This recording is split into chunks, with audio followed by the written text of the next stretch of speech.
या देवी सर्वभूतेषु शक्तिरूपेण संस्थिता नमस्तस्यै नमस्तस्यै नमस्तस्यै नमो नमः। सभी दर्शकों को हार्दिक नमस्कार। जैसा कि आप जानते हैं, नवरात्र शक्ति संचय का पर्व होता है। इसमें नवरात्रियों में विशेष उपासनाओं के माध्यम से हम मानसिक और आध्यात्मिक शक्ति का एकत्रीकरण करते हैं और हम अपने सर्वविध उन्नति की देवी से प्रार्थना करते हैं। और मानसिक तथा आध्यात्मिक उन्नति का बहुत बड़ा संबंध हमारे आहार और आहार की प्रणाली से होता है। जैसा कि उपनिषदों में कहा है, आहार शुद्धौ सत्वशुद्धि सत्वशुद्धौ ध्रुवा स्मृति। आहार जब शुद्ध होता है तभी व्यक्ति का मन शुद्ध हो सकता है और अंतःकरण के शुद्ध होने से फिर आध्यात्मिक उन्नतियों के द्वार खुलते हैं। क्योंकि मनुष्य स्थूल रूप से अपने आप को शरीर के साथ जोड़ता है और शरीर ही द्वार है मन तथा आत्मा के आत्मा तक पहुंचने का, उसकी उन्नति का। समय के बीतने के साथ साथ उपवास का स्वरूप, उसका महत्व, उसकी प्रणाली बहुत बार विस्मृति के गर्भ में चली जाती है और हम उसको मात्र कर्मकांड समझने लगते हैं। हम उसका अन्न का त्याग मात्र समझने लगते हैं। तो वस्तुतः यह एक प्राकृतिक चिकित्सा का भी बहुत महत्वपूर्ण अवसर है, उसकी प्रविधि है। और हम अगर उसको वैज्ञानिक रूप से समझें तो हमारा शरीर तो स्वस्थ होगा ही, शुद्ध और साफ होगा ही, साथ साथ हमारी आध्यात्मिक उन्नति और नवरात्रों में साधना के विशेष अवसर भी हमें प्राप्त होंगे, विशेष अनुभूतियां भी हमें मिलेंगी। तो उपवास के चिकित्सकीय अवधारणा पर प्रकाश डालने के लिए आज हमारे समक्ष, हमारे साथ सौभाग्य से उपस्थित हैं डॉक्टर उषा उपाध्याय जी, जो कि प्राकृतिक चिकित्सक तथा योग विशेषज्ञ हैं। हम आपका स्वागत करते हैं डॉक्टर साहब। जैसा कि हम जानते हैं कि नवरात्र पर्व कल से प्रारंभ हो रहा है और ये शारदीय नवरात्र है। शरतकालीन नवरात्र में उपासना के साथ उपवास की भी विधि बताई जाती है और उपवास का संबंध शारीरिक शुद्धि के साथ भी है, मानसिक शुद्धि के साथ भी है, आगे आने वाले शीतकाल के लिए अपने शरीर को तैयार करने के लिए भी है, उसको सशक्त करने के लिए है। तो सबसे पहले आपसे मैं यह जानना चाहूंगा कि उपवास की कार्य प्रणाली क्या होती है, उसकी मेथोडोलॉजी क्या होती है, उसकी विशिष्टता क्या होती है, जिसके कारण वह हमारे शरीर को स्वस्थ रखता है और उसकी ओवरहॉलिंग करता है, भिन्न भिन्न रोगों से हमें प्रतिरोधक क्षमता विकसित करता है और साथ ही साथ किस तरह से वह आध्यात्मिक रूप से एकाग्र करने में सहायक होता है। जी, आपने बहुत ही सुंदर प्रश्न किया है। ये जो नवरात्र का उपवास है वो हमारे ऋषि मुनियों ने हम जनमानस के लिए इतना सुंदर तरीके से डिजाइन किया है।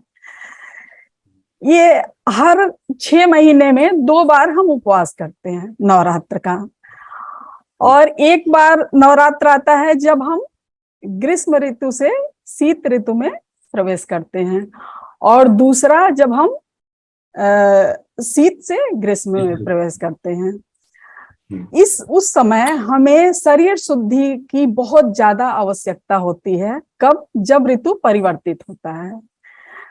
और इसीलिए हमारे ऋषि मुनियों ने इसको डिजाइन किया है इस तरह से कि हम किसी भी तरह से कम ऋतु परिवर्तन के टाइम में 10 दिन का उपवास कर लें ताकि हमारा शरीर शुद्ध हो जाए और हम स्वस्थ रहें।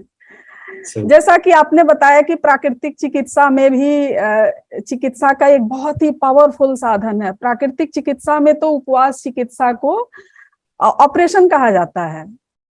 कोई भी अगर क्रोनिक कंडीशन का पेशेंट हो, रोग ना ठीक हो रहा हो, तो उसको लास्ट में उपवास चिकित्सा ही दिया जाता है।